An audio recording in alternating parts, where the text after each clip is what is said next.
It's not often that we can just sit down together for a cosy chat with a writer of such a major drama. And so I'm very grateful to Debbie for giving us such privileged access to her thoughts and her experiences of working on Poldark, and also her other productions, if anyone wants to discuss those. What I'd like to do is run this in a fairly informal way. And I've got a few questions for Debbie, which will get us started. But I really want anyone in the audience to feel able to interject as well. So I will keep a watchful eye on the room, and so try and catch my attention if you have anything you want to say. And you can talk about anything. We can talk about the history in Poldark, we can talk about the process of adaptation.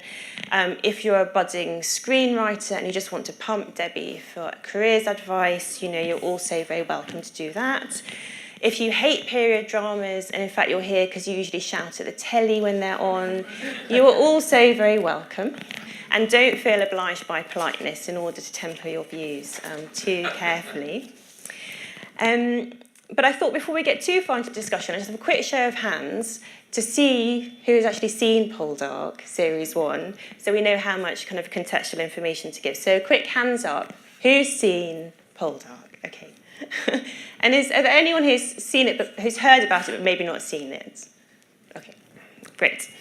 So, Debbie, for those who haven't seen it, how do you think we should describe Poldark in a nutshell to them to help them get up to speed? Well, I've always thought of it as a kind of British Gone with the Wind, actually. So, it's a huge, sweeping family saga with a love story at the heart of it, but it's set in a very turbulent point in British and world history. It's about the usual things that we engage with. It's about rivalry and ambition and love and disappointment. But as I say, it's set at in a very interesting part of the UK, because it's set in Cornwall, which is a kind of microcosm for the whole kind of nation, in as much as there is great wealth, tremendous wealth, but also the most abject poverty. And at the heart of the story is the main character, Ross Poldark, who actually bestrides the two different backgrounds. He is a gentleman and a landowner and a mine owner, but he has a great affection for his workers, and he ends up marrying his kitchen maid, which makes him unique, really, in his society. So it's really about his journey and the characters who he's involved with. So it's a powerful romance, really, in some ways. It's a very powerful romance because it goes against the grain. He is expected to marry somebody from his own background, but actually he meets this girl who becomes his kitchen maid, and he marries her having had sex with her one night and deciding he should do the right thing, but ends up then falling in love with her over the course of the first year of their marriage. So it's a slightly unusual take on and they all lived happily ever after. Yeah. And in fact, I think the really interesting thing, because obviously Winston Graham, the writer, is no longer with us, but his son is the executor of his estate, and he's our consultant. And he said, because there are 12 books in the series, and they span almost 50 years, actually. And he said that what his father had told him is that he set out to depict a period of history, to depict a culture, a particular moment in history, but fundamentally what he set out to do was to depict the story of a successful marriage. And what he meant by that was not a happy marriage necessarily, but a marriage which endured through thick and thin and through many, many kind of trials and tribulations. But at the end of the last book, those characters are still together. And that was his aim, is to show that, what a surviving marriage looked like. And that was very useful for me to have that information, because they do go through lots of trials and tribulations. Have you not just given the ending away a little bit? Not really, because you'll be waiting a long time for it, I think. There's 12 books, and we're only on... Series 1 was only books 1 and 2, so there's a long way to go. And was this the kind of first period piece you'd worked on? It is, yes. So... And I'd never done an adaptation before. The only thing that I had written which wasn't contemporary was a series that was set in the 1960s, but that, didn't feel like a period piece particularly. And to be honest, it was a big shock to be asked to do it, because I've never been asked to do an adaptation, and I've certainly never been asked to do anything that wasn't contemporary. So I did approach it with quite a lot of trepidation. And I do, so obviously it's based on books, and the books are amazing feats of storytelling, actually, and very tremendous characterization. So it wasn't that, I was looking at these books and going, well, they're not really very good, but the raw material was tremendous. So it was, in a way, that was a gift. But obviously it's the 18th century, and I remember thinking, well, I tend to write stuff that is set in contemporary Manchester, and it couldn't really be much further away. And how am I going to go about it when I have to write dialogue which is not in the books? Because obviously you do have to write dialogue that's not in the book. And I do remember the first time coming up to writing the first scene of where the dialogue wasn't lifted from the books, thinking, can I do this? And being really surprised that it didn't feel that strange. And I came to realise that actually I have an English literature degree which has never been of use to me till now. Because obviously I realised, oh God, I know this. I know the 18th century. I know the language of the 18th century. I know the manners and the customs of the 18th century. This doesn't feel strange to me in the way. So that research I didn't need to do. Yeah. The only thing I did actually do quite a lot of research on was the Cornish dialect. But I was really fortunate because I was speaking to, there's a thing in Cornwall called the Cornish Language Partnership, and one of their representatives said, oh, have you seen this lexicon, the 18th century lexicon of Cornish words? Would you like me to photocopy it for you?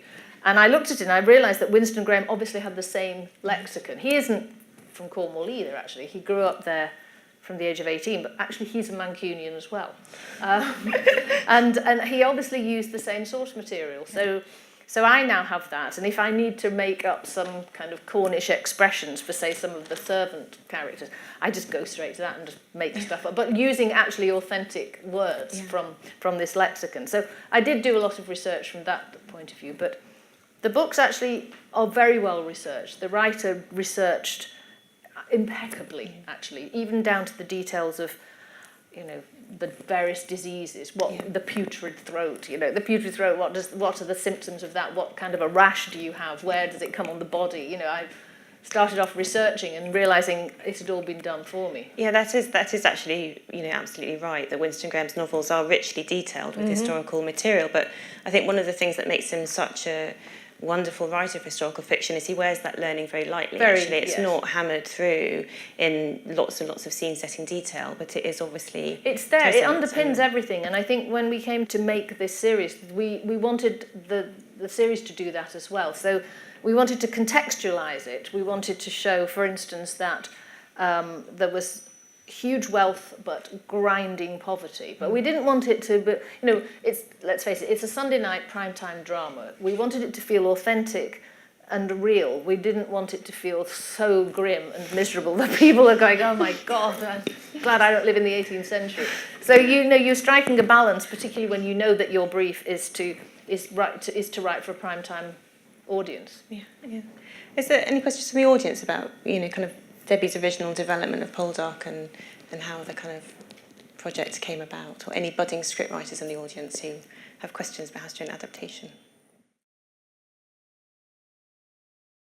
When I'd written my scripts, I did. I hadn't watched it, and I didn't want to watch it because I just wanted to... Also because it was very much... The decision we took was that it was a new adaptation of the books rather than a remake of an existing series. And so I went to the books, and actually when I finally did get round to watching the 70s version, I was really shocked because I'd taken very different decisions in a lot of the cases. There were lots of writers on the 70s version as well, and I think that does make a difference, because what it means... I feel it's a great luxury to be doing every episode, because it means I have an overview of where the story is going to go. Whereas if you're only doing, say, two episodes out of 10, you've just got to concentrate on your particular chapters of the book and not necessarily have that wider picture. And, you know, you could, for instance, be replicating scenes that come further down in the series, whereas I was able to plan the whole thing out. So I have to say, when I watched it, though, I could absolutely see why everybody loved it, because obviously the production values are very different, but the stories are really engaging and the performances were great. And as you probably know, we had Robin Ellis back in a cameo role as well, which was lovely. And I mean, I hadn't appreciated, you know, properly before Poldark and working on other dramas that actually it's very unusual for you to be the sole author of all of the episodes of the script for such a big series. To have one writer is quite an unusual. It is unusual. It's actually what I've always done. I've never written on anyone else's show, and I've never given episodes away to somebody else. But that's, I don't know. I think I'm just too possessive about I love to be able to tell a story over 6 hours or 8 hours. Yeah. And I don't really want to give anybody else one. For the academics of the audience, Debbie is basically doing a monograph a year. I mean, in terms of the amount of research and writing and material she's producing. In that scene, the reason I picked it is that it's the first scene actually where we encounter all the characters together.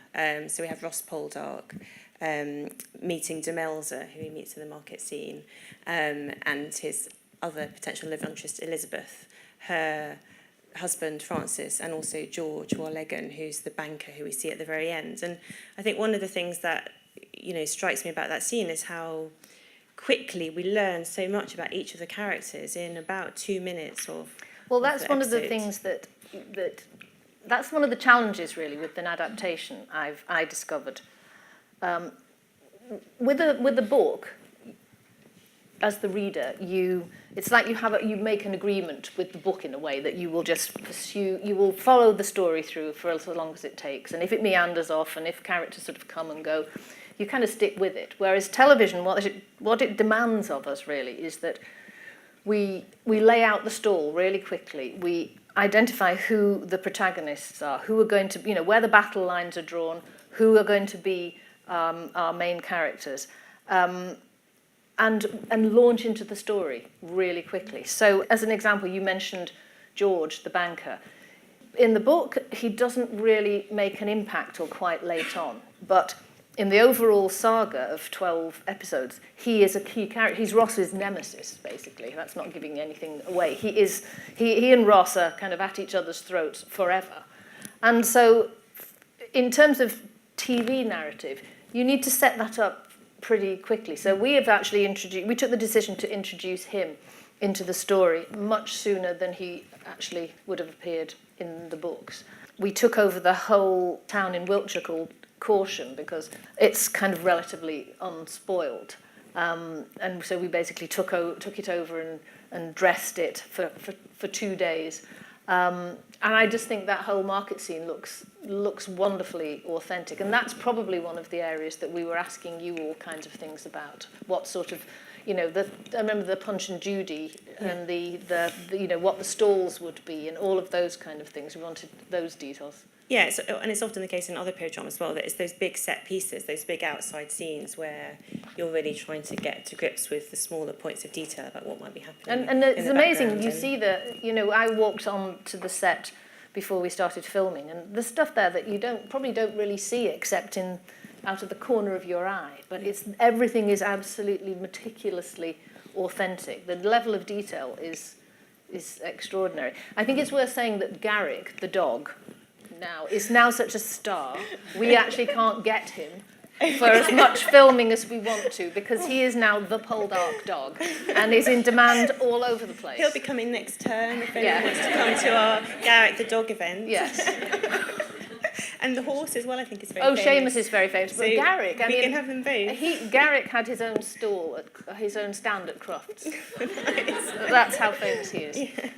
But did you ever think about any other concepts of that scene? I mean, I think one of the issues with an adaptation, you said how you had to, you know, to alter how George was introduced from in the novel and things. And I'm quite interested in how you make those choices and at which moments you decide to, you know, lose things a little bit or maybe change the setting a little bit. So that is the challenge with a novel in which so much can be in the form of internal monologue, for instance. So it's somebody's thoughts. You have to find a way to dramatise those, to have them articulate them, because what you can't have is somebody, staring out into a landscape with a voiceover. That's, that's not dramatic. So the example of George, for instance, it's alluded to in the books that there's a dislike between him and Ross, which goes back to them being quite young. And so I actually wrote scenes in which they met face to face, in fact, at a wedding, so that you could actually, I could actually dramatise that dislike, rather than in the book it's very clear that nobody talks about it. But you can't have nobody talking about it, because you wouldn't notice it was, other than people glaring at each other, you actually wouldn't know what was going on. So that's an example of how you have to kind of bring things to the fore, which are perhaps quite submerged in the books. But get the balance right as well between the language that tells you what the story is, but also a language that conveys a believable 18th century context, because that is, I think, really difficult, is creating an 18th century dialogue. But the funny thing is, that is the thing I didn't find that difficult. That's your English literature degree. Well, you read, 18th century but you read, literature. okay, so Jane Austen, that's not that much later than this period. Nobody ever thinks of Jane Austen's language as it doesn't feel archaic, it feels incredibly contemporary in so many ways. Obviously there are specific phrases and expressions which require a bit more explanation, but in general, her language feels very contemporary. And so suddenly I realised, actually, you don't have to be sort of doing thee and thou and all of the stuff I was kind of thinking, how do I write 18th century dialogue? It wasn't that difficult in the end. And there's a presumption that period language is more complicated than the language used today, but it just isn't the case. Not at all. If you read original letters, and if you read other kinds of colloquial texts, then actually they're not so far. No, I'm actually surprised at how little things have changed, actually, when I read, as you say, letters, for instance, or text. It's surprisingly unchanged. A bit of both, actually. The thing is that Winston Graham writes great dialogue, and so there are many times when I did take lines straight from the books. But obviously, in a novel, you can afford to have a scene that if you read the whole scene out loud, it would last 10 minutes. In television, there's no such thing as a 10-minute scene.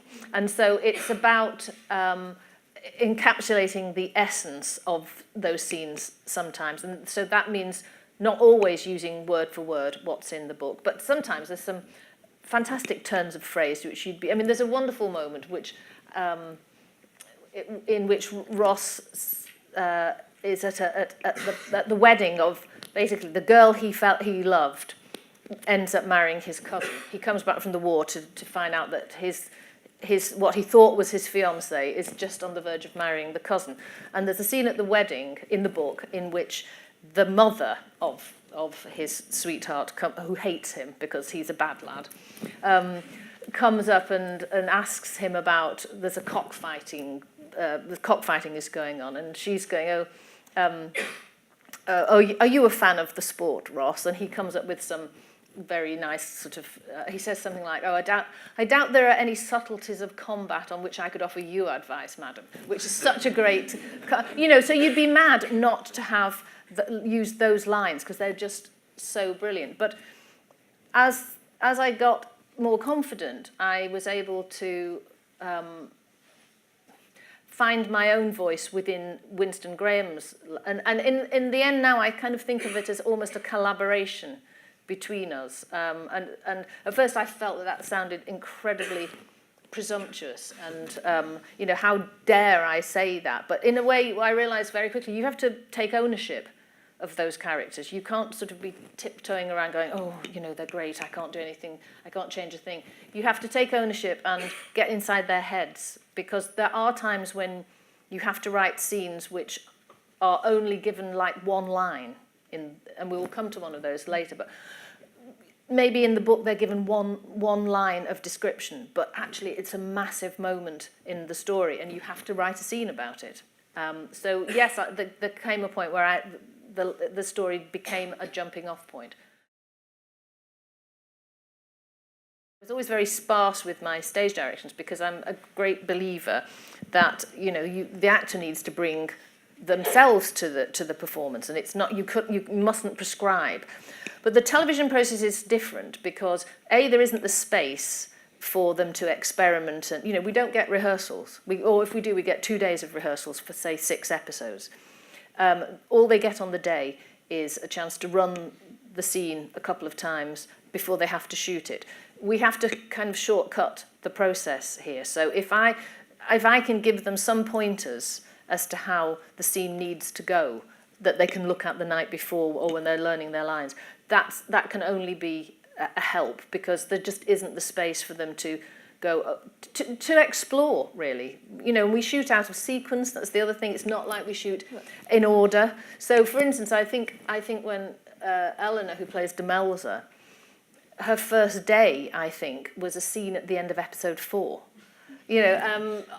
We shot series. We finished series 2, and I think the very first scene for Ross and Demelza was the final scene of episode 8. That was their first. So in a way, it is absolutely very much an aid to the director and to the actors. One of the other elements I've come to realise when I've had the fortune to read scripts in developing productions is actually a script is not just the story. Of course, it's the blueprint that gives everyone the direction and information that they need. Yeah. So, the cast, other members of the crew, the art department, all of that is flagged in the context of a script. So it's a very different kind of writing process to what you'd normally think about in creating another form of prose. Well, you begin to realise it is an immensely collaborative process. You can't be...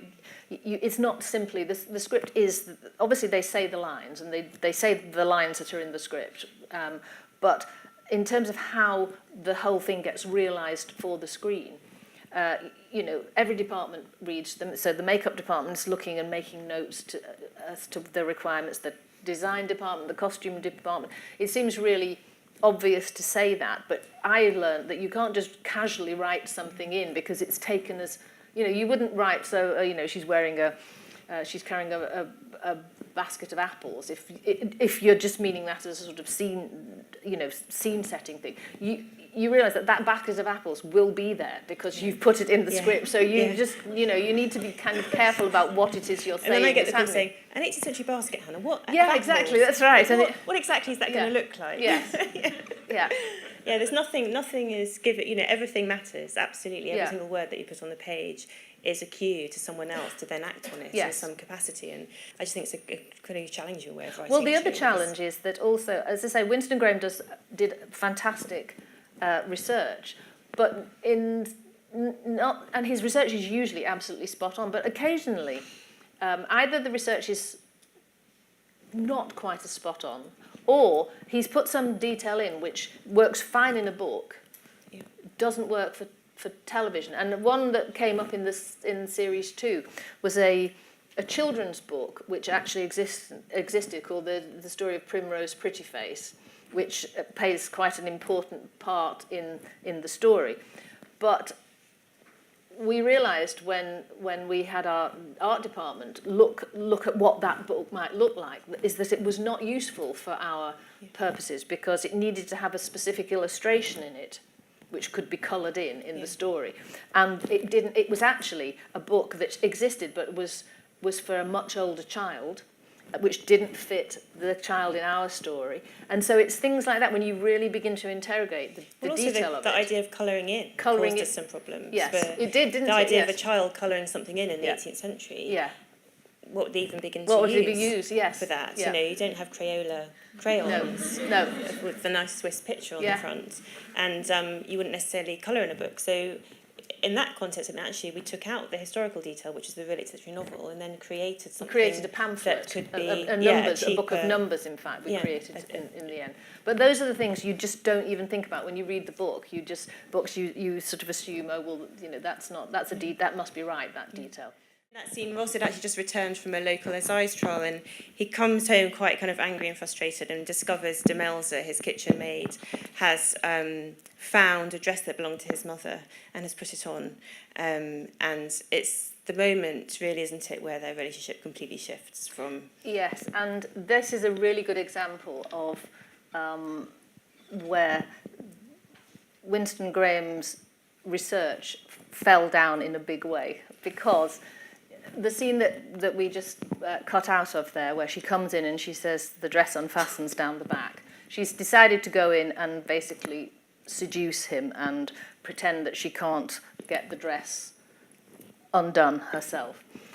So, and it's such an iconic scene in the book, and we knew that the dress had to look amazing, and so we talked to our costume designer, and she actually found that blue, it's very sort of stiff silk dress which rustles very beautifully. It was absolutely perfect, but it didn't unfasten down the back. And I was really obsessed with making this work, actually, this particular scene, because it is so crucial. And she said, no, she was absolutely adamant that in that period of history, dresses did not unfasten down the back. And of course, why would Winston Graham know that? So, and I said, well, it has to unfasten down the back. Because her going in and going, I can't unfasten my dress, it's not going to work. And we really did a lot of kind of toing and froing and that's where normally I wouldn't get involved in any costume decisions, but she was very, very clear that we couldn't do this. And I said, it was one time where I said, I'm sorry, but I totally get historical accuracy. I get how important it is, but in this case, story trumps historical accuracy. And so she made a dress that had sort of lace up the back where he could undo the lace. And it was beautiful, and the scene worked really well. But it was the last thing I expected that we would come up against, that would be an issue. But it is such a crucial scene that, it has to work that way. Yeah, it's always those moments where that thing you hadn't considered suddenly could change everything. But I'm sometimes asked about that scene, does it bother me as a historian that this is not an 18th century dress? And maybe I've just become so invested in Poldark that, you can do what you like now and I'll still love it. But I do remember reading it in the script, but I think I also knew at that point that I knew who the costume designer was because she'd worked on Death Comes to Pemberley, which I'd been involved in as well. And so I knew that she knew what period clothing looked like. I mean, I had, it was ridiculous for me to think that that she wouldn't spot it because I knew she was going to spot it. So I knew there must be a real reason for it. Yeah. And you have to be drawn by the narrative as well. You have to be compelled by the narrative, and sometimes I think that it is important to get details right, but the story, it is true. I can't believe I'm saying it out loud, but the story has to kind of... it's fiction, and ultimately, and we did go to huge lengths to, as you know, to get the accuracy as good as we could get. But ultimately, it is fiction. So another example is people who are from Cornwall worrying about the distances between the houses, for instance. And in the end, yes, if you know the villages on which those places are based, it's impossible. You have a character like Prudy who couldn't possibly run, what would be the sort of 6 miles down the road to the next house in 5 minutes. Obviously, it's never going to happen. But in the end, what you have to, I think what the decision we took is that yes, it's the landscape and the geography is based on real places, but in the end it becomes its own little reality of its own, and it has its own internal logic. And as long as you don't upset the internal logic of the geography that you've created, it is after all a fiction. It's not a documentary. And it also depends on what layer you start to put the history in. Yeah. Because if you only think about history as being important at the point in which you're dressing a set, and everything else until that moment it's just everyone doing their, whatever they want with a narrative. But actually, if you are thinking about the history earlier, and in the case of Winston Graham with the original novels, he's obviously researched them, and then actually in the process of adaptation, there has been a real commitment to making sure that context is correct. And then you are making choices rather than mistakes. And history isn't just about, quickly, let's get someone in the last minute just to double check that we've got this absolutely correct. I think it's embedded into the process, actually, and we were very clear from the word go that that's what we wanted.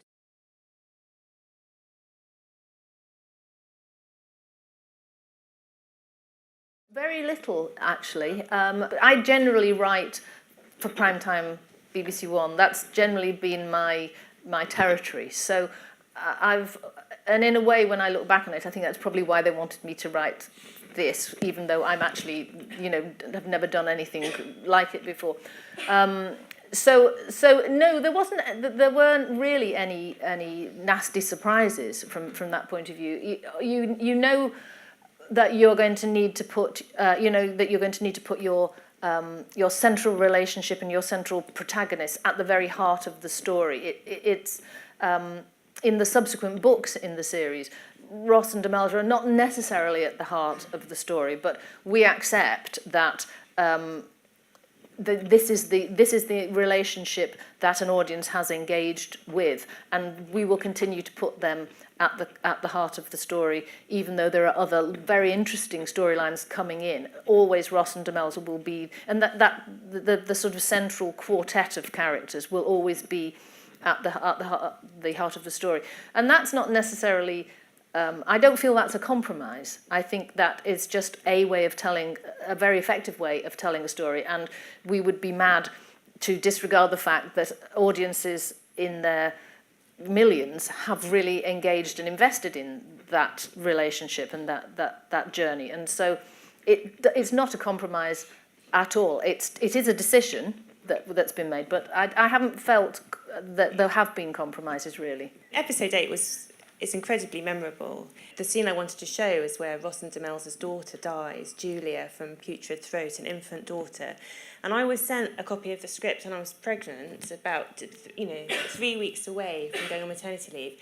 And I, read it and was really distraught. And I wrote to the production company, Mammoth, and they said, "I can't believe you sent this to me without any kind of warning." And it was a long time before I could watch it. But one of the reasons I love the episode is because you get this bleak 18th century and a historic reality of brutal loss, really, that comes from nowhere, which you'd never get in an Austen novel. She doesn't just kill people off because they get sick. I mean, that never happens in Jane Austen. But Winston Graham is unflinching from it, and actually it's been retained in the BBC adaptation. And sometimes I think, did you ever think not to do that? Well, actually, I thought the opposite, in fact, because interestingly, the scenes that you're referring to, so there are two scenes, for those who haven't seen it, there are two scenes in the final episode. One is where Ross is told that his baby daughter is going to die, and there's nothing that can be done to save her. And in the script, he says, I'm going to stay with her. I don't want her to be afraid. I will stay with her. And the second scene is when he tells Demelza that their daughter, because she's ill with the fever and she doesn't realise the baby has died, and then there is a scene in which he has to tell her that she had died, and she's asking him how was she frightened, were you with her? So neither of those scenes are actually in the book. What's in the book is so the first one, I think it says something like Demelza woke up and asked for Julia, but Ross was unable to answer her, for Julia had died the night before. And that's all that it mentions. And then the next one, it talks about her recovery, Demelza's recovery from the fever, and something along the lines of, she was recovering gradually. She had a relapse when they told her about Julia, but after that she continued to mend. And I just felt there's absolutely no way. That was such a. It works in the book because your imagination fills in those gaps. But on screen, you've absolutely got to see those moments. And I actually cried writing them because as a mother myself, you put yourself in the position of those of Ross and of Demelza, and then the actors just did it so beautifully.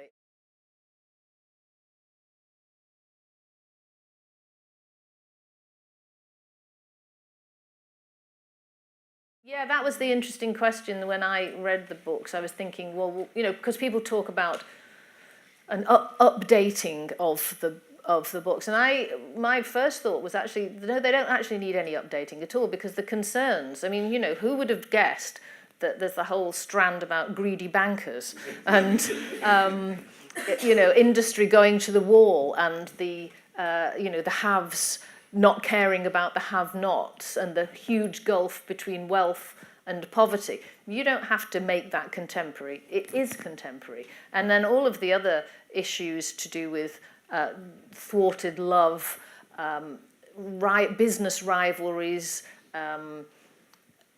a love triangle, none of those things are ever going to go out of fashion. So there was really nothing, there was no kind of, there was no straining to make it seem relevant or contemporary. It's all there because none of those things ever date, really. And actually that's something that as 18th century historians we should think about, because as Chloe said, you know, there's a lot of questioning and discussion amongst scholars for the 18th century about why 18th century stories are not given more priority. Why have 18th century novels been forgotten? Why do we know so much about Austen but less about Fanny Burney and Evelina and other kinds of literature? But the question I think we also need to be asking is are those stories as timeless? Could they be presented in a way that makes them meaningful, in the way that Poldark can be visited time and time again, in the way that Austen can be revisited? Or is it just that those writers have been forgotten and need to be resurrected? Well, I also think people are, you know, some of the forms of the novel are kind of daunting for people to look at. I mean, the epistolary novel, people are frightened of that, I think. They kind of think, oh, you know, what I've learned is it's about wrangling the material, and that, you know, the material is vast and unwieldy and sprawling sometimes, and it's about having a vision of how to wrangle that into a coherent story. And I think some of those, you know, or the kind of picaresque novels, you know, they seem to be rambling and have no real kind of direction to them, possibly. And I think people have been afraid of that. Because what we expect now as an audience is I think audiences are very sophisticated now, and they don't want to be sort of dragged all over the place, rambling around the place. They kind of need to. It's not that they need everything on a plate. Absolutely not. It's not that they need everything spelling out. But I do think it's to do with short attention spans. It's to do with the multiple choice of other ways of entertaining. We need to be quickly engaged with and to know what the journey is that we're agreeing to go on. Okay, it's probably a good time to stop and just to say thank you so much, Debbie, for all your time. You're welcome. It's been great. Thank you for asking me.